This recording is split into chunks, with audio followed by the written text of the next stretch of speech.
Hello everyone, thank you for returning to my channel. So this is a sill around a niche, and we're going to take the dimension on the bottom and on the top. So the bottom and top is 11 3/4, and we're going to take the side measurement, and that's 26 inches. Okay, so this is a 6-inch by 10-foot snow white sill. And I'm going to start with my 11 3/4. We're going to need 2 of those.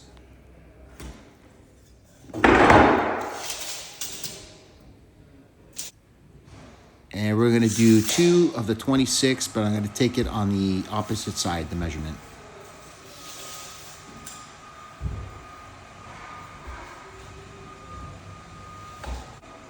Get your square and mark your points.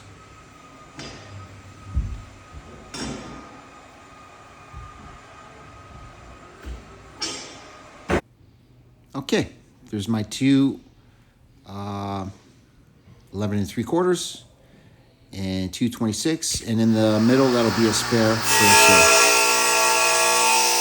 Okay, so we're just going to cut this.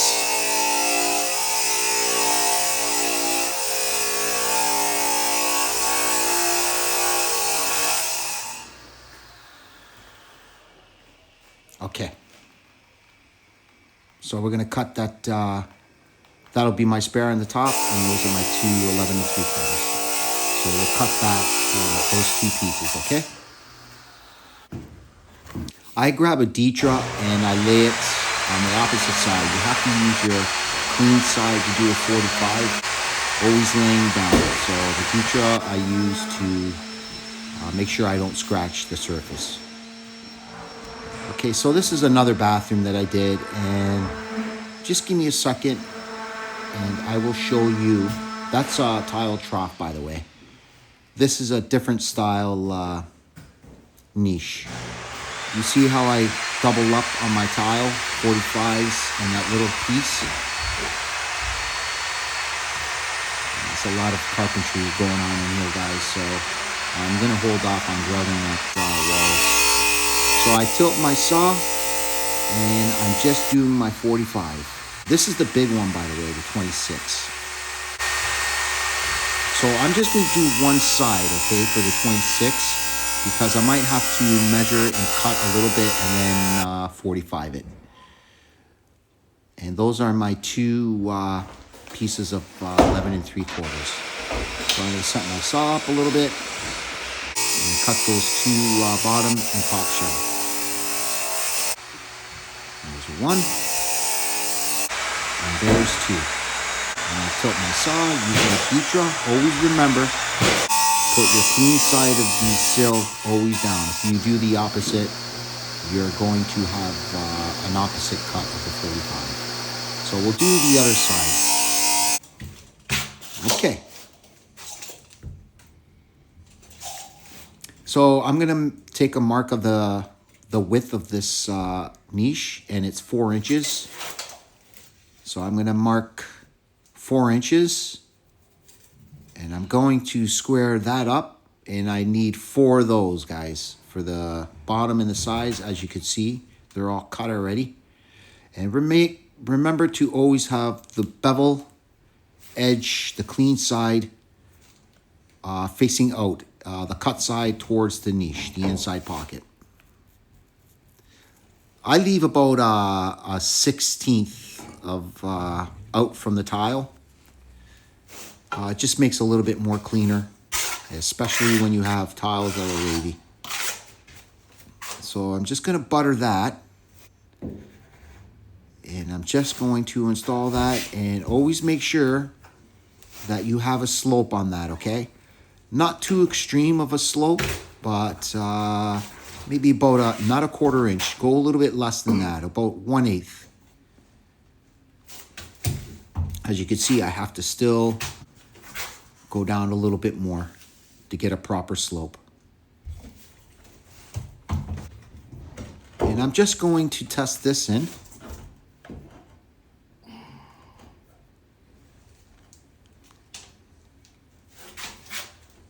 And I'm just going to recut that top. I don't know why my camera didn't get that side, but the other videos, it shows it. Sorry about that. So, and then you cut that, and then you 45 the other side. Remember the good bevel edge, cut side on the inside. Just like that. Just put that in there. And this is just a test to make sure everything's going to fit nice and snug, by the way. And that'll be my top, all right?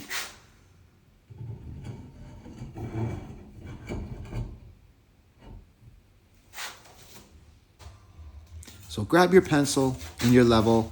Before you put those sides in and your shelf, let's just go on that first course of tile and mark it. And as you can see, this is why I love the lines on the niche, because that'll be that mark. It'll be right there. Okay, so we're going to install this. Now, usually I do a dry fit, guys, but I'm going to do, I want you guys, if you're a first timer, just glue it in, okay? And I just want you to understand what I'm doing here. I am going to pull that out once I mark from my shelf. Okay, so we'll do that. Make sure you put your spacers in the 45 as well. I use a 16 spacer. So I'm going to take a center from the top to the bottom, and I'm just going to mark a 1/4 inch from that center on the top and a 1/4 inch on the bottom.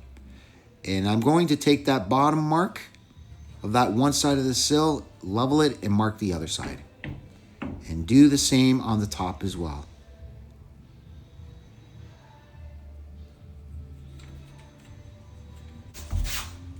There we go. So I'm just laying them out. I took them out, cleaned the back side of the cement, and I'm going to put my square right on the top mark and the bottom mark. Just strike your point, put your sill there, and just mark that. Give yourself about a 1/16, a little bit more if you want, okay? So what I do is I set my saw to hit the bottom or just a little bit lower than that bevel edge, just to make a pocket, okay? And you can't use a grinder. You have to have a wet saw for this, okay? So what I do is I just go back and forth on that line and work your way to the other line.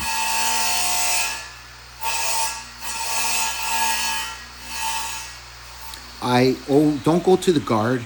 Go a little bit in the middle of the saw. So you're not going to hit it with it if you put to the guard. Okay, you see how I have that little bit of a pocket, and I'm going to work it all the way back and forth, just like that, okay?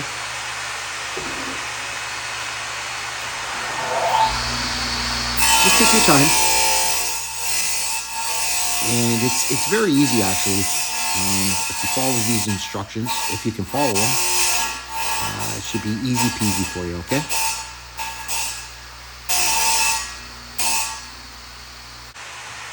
Okay, as you see, here's my pocket.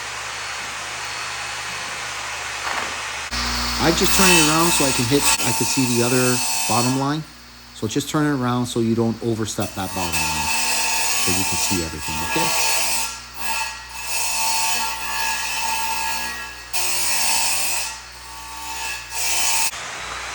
Okay, so just grab a scrap piece and just see if it goes nice and snug in there. And it's perfect, all right? Just to test it out. Okay, so we're going to do the other one. And you're going to do the same thing. Okay, now you can glue this in, okay? So what I'm going to do is I'm going to glue this one in, set it in, and put my 1/16 spacer, clean everything up on the 45. Just like that. Use your spacer to clean the joint out too, or red wedge as well. And I'm going to do my top. I'm letting you know on the top, guys, I always put a bevel edge, a slope on that top as well. When it rains, it'll flow down from the top to the bottom and flow out, okay? It's good to have the bottom tilted a bit and the top is tilted as well. and just time-lapsing this, and make sure you use your levels on that. You see how I have it sticking out just a little bit because the tiles are a little bit wavy. And you see how I have just a little bit of a gap, and I stuff a little bit of cardboard in there on the top and bottom. And what I do is I just get some cement and I fill in that gap. And the reason why I use the cardboard is so it doesn't go too much in or anything and screw me up. And what I do is I use a little bit of those red wedges just to tighten up everything. And now we're going to put a sample in my shelf and see if that fits in. Make sure you cut one so you can get it nice and snug. And I'm just going to mark my tile, flip it upside down and mark that tile, and we're going to cut that. So you probably just need 2, okay, of those tiles to get you started. And I'm just going to use my Dieter towel. Always back butter, guys. It's always important to back butter. I'm going to time lapse this, and I'm going to follow everything through and through. Unfortunately, I had to put a little piece to hit that. I know you're saying, hey, why didn't you just put half and half on the sides? When you look at it from a distance, you can see everything out of alignment from your walls. So by the time you grout that and silicone, you won't be able to see that. It'll help you out, okay? So I'm just going to butt that up right to the tile, and I'm just going to leave about a 1/8 gap, or you can give it a 1/4 inch gap. So just cut that out. And just give me a second and I'll show you what I'm talking about. So I went and I cut that and just slide it in. We're not going to silicone that in just yet. Just get your level and make sure you're fine. Perfect. And just give me a second here and I'll show you what I'm talking about. So when the time comes, I grout everything first. And then that'll be my last thing to put in place. And when the grout is dry, I silicone the inside pocket and I slide that in. Just on the pockets, guys, not on the back of that tile. And I'll tell you why. So you see there's a little bit of a gap. So when it rains, it'll just fall right through. And it'll just, it makes things a lot easier. Now, this is very strong, guys. Nothing's going to fail. Don't worry about it. I've been doing this for 15 years this way, so. Okay. I mean, really, that wasn't so bad, was it? There you go. I can't wait to put a short up for you and show you what it really looks like, guys. Thank you so much for stopping by. I really appreciate it. And have a good day.